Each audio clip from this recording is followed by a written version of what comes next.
Today session में discuss करेंगे physics के एक मोस्ट इंपोर्टेंट टॉपिक समांतर प्लेट संधारित्र की धारिता के बारे में।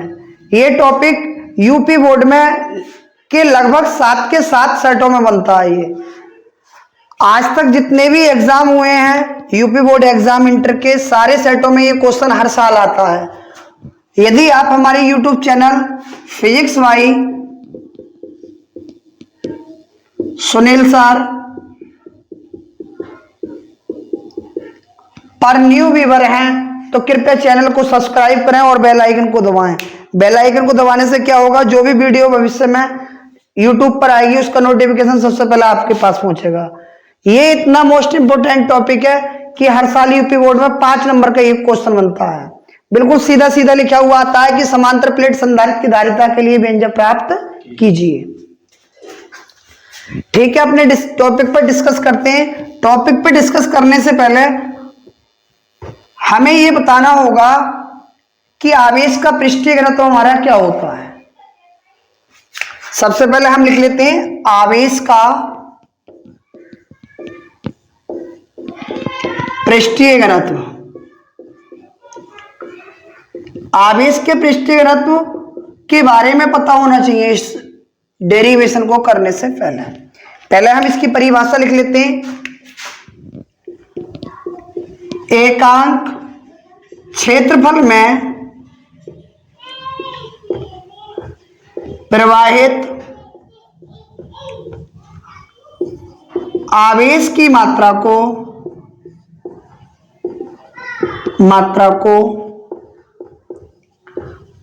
आवेश का पृष्ठीय घनत्व कहते हैं। आवेश का पृष्ठीय घनत्व किसके बराबर हो जाएगा? आवेश का पृष्ठीय घनत्व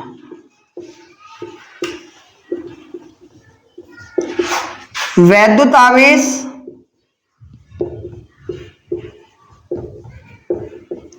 वटे क्षेत्रफल।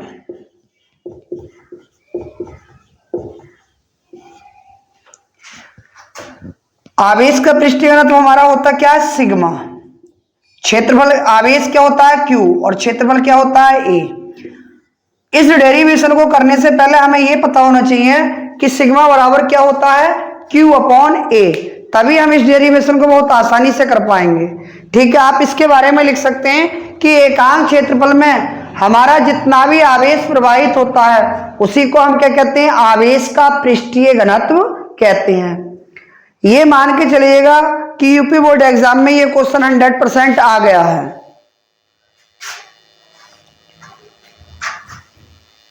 विगत 4-5 वर्षों में लगातार 4-4, 5-5 सेट में ये क्वेश्चन आता है और बहुत आसान है। ठीक है डियर स्टूडेंट, आपने ये उतार लिया होगा, हम इसे स्क्रीन रफ कर देते हैं।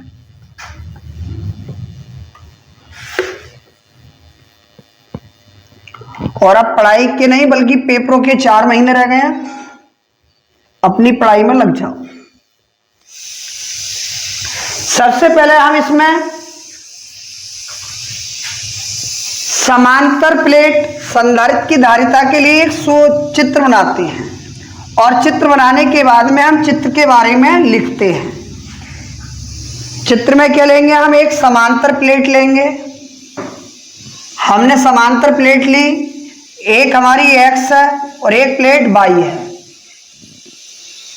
एक्स प्लेट को हमने वैद्युत स्रोत से जोड़ दिया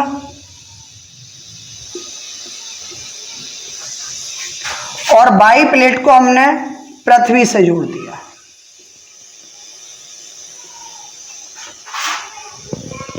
और इन्हें आपस में हमने कनेक्ट कर दिया।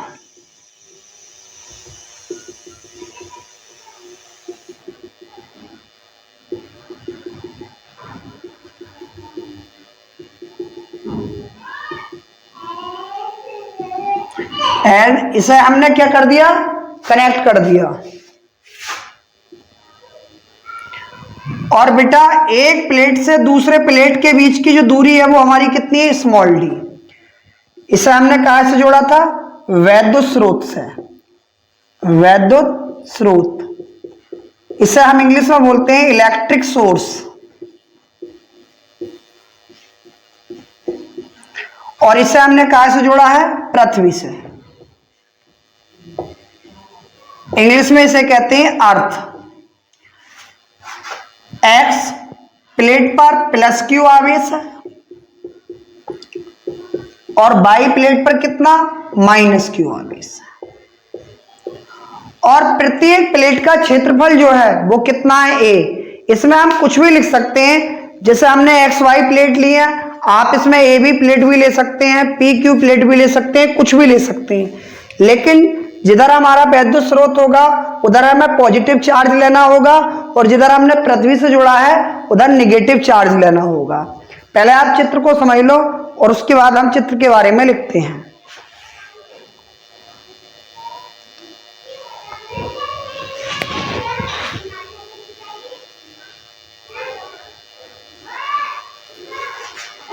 ठीक है, अब हम इसके बारे में लिखते हैं। इसमें लिखेंगे हम, माना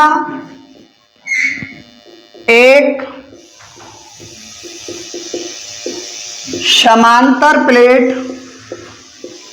एक्स तथा वाई है, एक्स तथा वाई है। एक्स प्लेट को वैद्युत स्रोत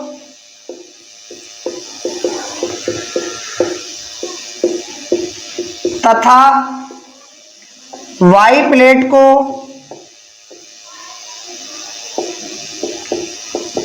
पृथ्वी से जोड़ा गया है।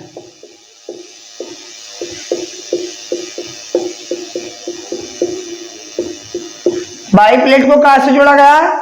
पृथ्वी से जोड़ा गया। सीटी ऑन करा दो। वाई प्लेट को पृथ्वी से जोड़ा गया है।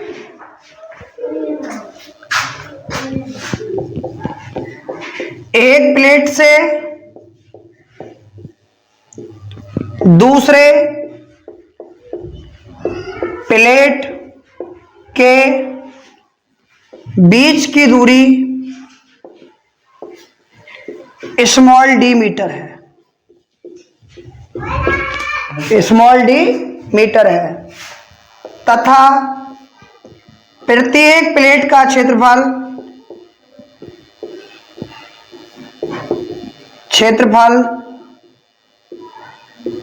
ए मीटर स्क्वायर है। क्या है? ए मीटर स्क्वायर है। सही है बेटा? हमने क्या लिखा? माना एक समांतर प्लेट एक्स तथा वाई है। एक्स प्लेट को वैद्युत स्रोत तथा वाई प्लेट को पृथ्वी से जोड़ा गया है। एक प्लेट से दूसरे प्लेट के बीच की दूरी कितनी है? डी है।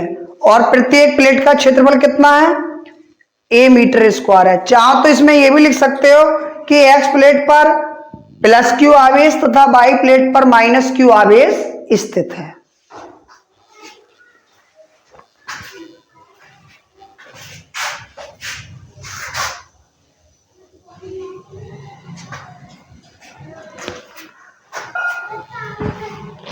ठीक है, आपने ये नोट कर लिया होगा। नहीं करा हो तो वीडियो को थोड़ी देर रोक लग रहा हो, उसके बाद लिख लग रहा हो।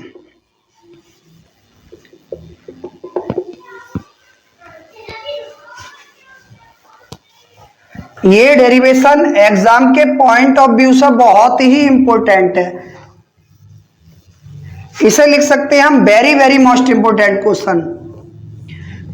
कुछ चीज तो फिजिक्स के अंदर निश्चित है जो कि आनी ही है। इसे हम लिख सकते हैं very very most important question. ये इस बार क्वेश्चन हमारा छपने वाला है। ये मान के चलो कि ये नहीं आया तो क्या आया। सबसे पहले हम इसमें देख लेते हैं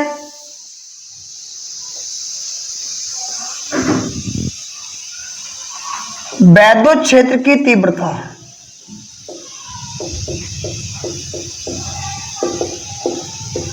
वैद्युत क्षेत्र की तीव्रता क्या होती है? समांतर प्लेट के कारण वैद्युत क्षेत्र की तीव्रता E बराबर sigma upon K epsilon not. बेटा हमने के यहां क्या ले लिया? ये परावैद्युतांक है हमारा, क्या ये एक ऐसे माध्यम में स्थित है जिसका प्रवृत्तांक हमने क्या लिया है, के लिया है। क्या होता है बेटा, E बराबर sigma upon K epsilon not. अभी थोड़ी देर पहले मैंने समझाया था आपको कि कहीं पर हमारा सिग्मा लिखा हुआ दिखाई दे जाए तो आवेश के पृष्ठीय घनत्व की परिभाषा से क्या हो जाएगा, सिग्मा बराबर Q अपॉन A। जहां पर सिग्मा लिखा है यानी आवेश का पृष्ठीय घनत्व, उसकी जगह हम क्या लिख सकते हैं, Q अपॉन A।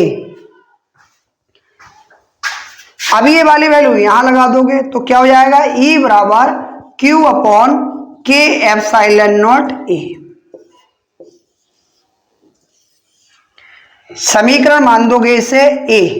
क्या मान दोगे, A। सबसे पहले हमने वैद्युत क्षेत्र की तीव्रता निकाली प्लेटों के लिए, E बराबर sigma upon K epsilon not. हम जानते हैं सिग्मा बराबर होता क्या है, Q अपॉन A। जहां पर हमारा सिग्मा है उसकी जगह हम लिख सकते हैं Q अपॉन A, जैसा कि हमने लिख दिया। ठीक है, वीडियो को बीच में छोड़कर मत जाया करो कोई भी।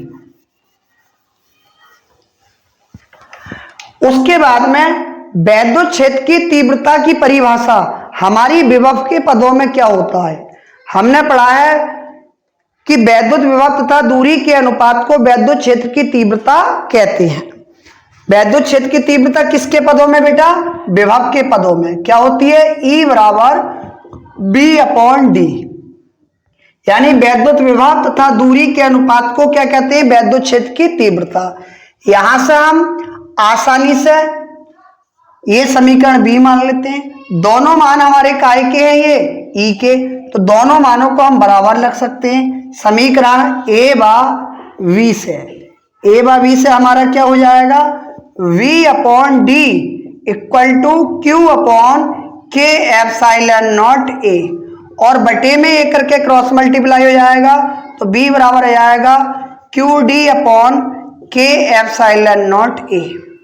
अब हम यहां तक पहुंच चुके हैं कि B का मान आ गया हमारा कितना, QD upon K epsilon naught A।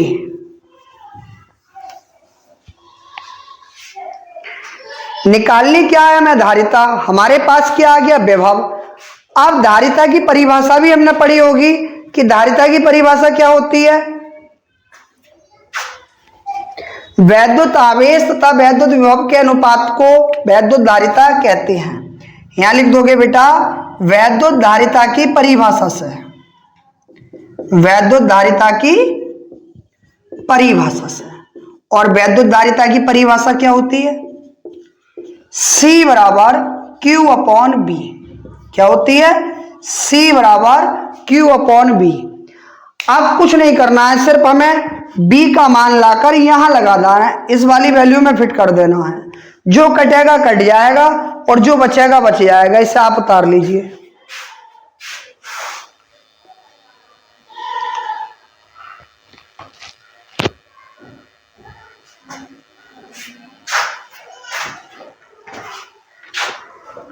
आपने उतार लिया होगा। इसके बाद में हम क्या करते हैं कि B का मान यहां पर फिट कर देते हैं, यानी C बराबर Q, C बराबर Q। C और Q को तो हम ऐसे रखेंगे, B की जगह कितना रखेंगे, QD upon K epsilon naught A, और बाकी अब ये सब रख कर दो।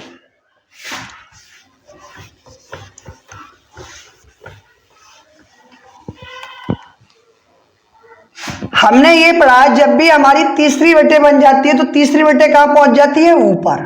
तो यह जाएगा C बराबर Q के epsilon naught A upon QD। Q से Q कैंसिल, C बराबर आ गया के epsilon naught A upon D। और धारिता का मात्रक क्या होता है, फैराड। चाहो तो यहां ये लिख सकते हो कि निर्वात अथवा वायु के लिए K बराबर 1, यानी निर्वात अथवा वायु के लिए K की वैल्यू जो आती है वो कितनी आती है, 1। C बराबर के की जगह हमने वन रखा, epsilon not a upon D, या बेटा ये हो जाएगा हमारा, इधर लिख देते हैं सी बराबर epsilon not a upon D. ये हमारा डेरिवेशन बोर्ड एग्जाम के पॉइंट ऑफ व्यू से इतना इंपॉर्टेंट है कि ये इस साल 101% एग्जाम में आना है। और इसके डेरिवेशन तो इंपॉर्टेंट है ही, कभी कभी डेरिवेशन के साथ साथ इसके न्यूमेरिकल भी पूछ लेता है, जहां सी क्या है वैद्युत धारिता, ए क्या है प्लेटों का क्षेत्रफल, डी क्या है प्लेटों के बीच की दूरी। इसमें क्या करा हमने, केवल बेटा यहां पर बी की वैल्यू लगाई है, और जैसे ही हमारी तीसरी बटे बन गई तो तीसरी बटे कहां पहुंच जाती है, ऊपर। जब तीसरी बटे ऊपर पहुंच जाती है तो हमने देखा कि जो बचा उसे बचा दिया, यानी जो कटा उसे काट दिया और जो बचा उसे बचा दिया। उसके बाद में क्या लिख दिया हमने, निर्वात अथवा वायु के लिए के का मान 1, और के का मान जैसे ही 1 रखा हमने तो किसी भी समीकरण की 1 से गुणा करने पर कोई भी प्रभाव नहीं पड़ता है। ठीक है बेटा, ये आपका टॉपिक पूरा हुआ। समांतर प्लेट संधारित्र की धारिता के लिए सूत्र क्या आया हमारा, C बराबर के epsilon not a upon D. यदि के का मान बने तो C बराबर epsilon not a upon D. I hope ये वीडियो आपको पसंद आई होगी। अगर वीडियो पसंद आई हो तो आप मित्रों के साथ शेयर करें, सब्सक्राइब करें और लाइक करें। Thanks for watching.